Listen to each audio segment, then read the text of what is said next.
Coming up on News Watchin', the Museum of the Earth risks foreclosure. Bird flu spreads to pets. Recent tragedy in Sweden. All of that and more on tonight's edition of News Watchin'. Welcome back to News Watchin'. My name is Logan Gross. And I'm Molly Kiernan. Well, the FDA is updating its safety regulations after receiving reports of bird flu in house cats. The administration announced that it will require manufacturers of cat food to take added precautions in protecting against the disease. The outbreak has been linked to the consumption of raw meat and unpasteurized milk. Since 2022, over 70 cats have contracted the bird flu virus. Vets claim that the best way to protect your feline friend is to remove any raw foods from their diet. Researchers are at a loss after hearing the news that foreclosure of the Museum of the Earth is rapidly encroaching. The Paleontological Research Institution, the nonprofit that operates the museum, says that it has been unable to pay its mortgage for over a year and a half. This includes a failure to fulfill a $30 million pledge. The beloved museum has been an important natural history museum since 2003. Sweden just experienced the worst mass shooting in its country's history this past Tuesday. A gunman opened fire at an adult education center in the Swedish city of Örebro, killing 10 people. The country's prime minister called it the worst mass shooting in the Swedish history. Swedish police are still piecing together how this tragedy occurred. Cell phone videos showed students taking shelter under their desks while alarms blared and red lights flashed. The shooting occurred at a school for adults who have not yet completed earlier stages of education. These classes provided crucial training and courses for adults seeking employment. As of now, at least 10 people were killed and 6 were injured in the attack. The gunman also died. The community has been grieving the tragedy at hand.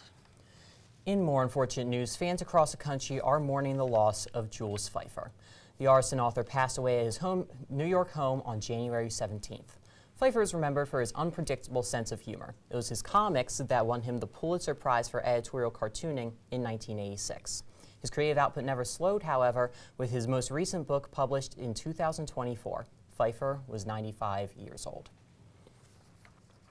Architects are questioning President Trump's recent memorandum regarding the construction of federal buildings.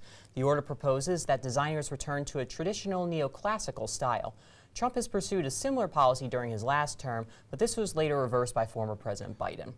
Trump's policy has prompted criticism from the American Institute of Architects, who fear that it will unfairly advantage certain building styles. This week in entertainment news, things are gearing up for the 97th Oscars on March 2nd. While many nominees are feeling the support from fans, others have not been so lucky. One of the biggest upsets was the Golden Globes winner for Best Soundtrack, Challengers, which did not even receive a nomination at this year's Oscars. Luca Guadagnino, director of Challengers, had another film out this year titled Queer.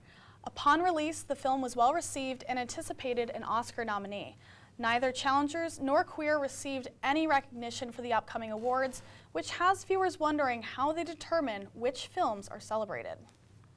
Well, redheads everywhere rejoicing today after Conan O'Brien received the Mark Twain Prize for American Humor. Conan is joining comedians the likes of George Carlin, Richard Pryor, and Kevin Hart. O'Brien will be presented with the award at the Kennedy Center later this March. Netflix has reported that it will be filming the event and that they will be broadcasting it for the public at a later time. Los Angeles restaurant owner Marissa Hermer launched a food delivery service to feed families displaced by the wildfires. Hermer, who evacuated from her Pacific Palisades home, is now giving back to the community she's lived in for the last decade.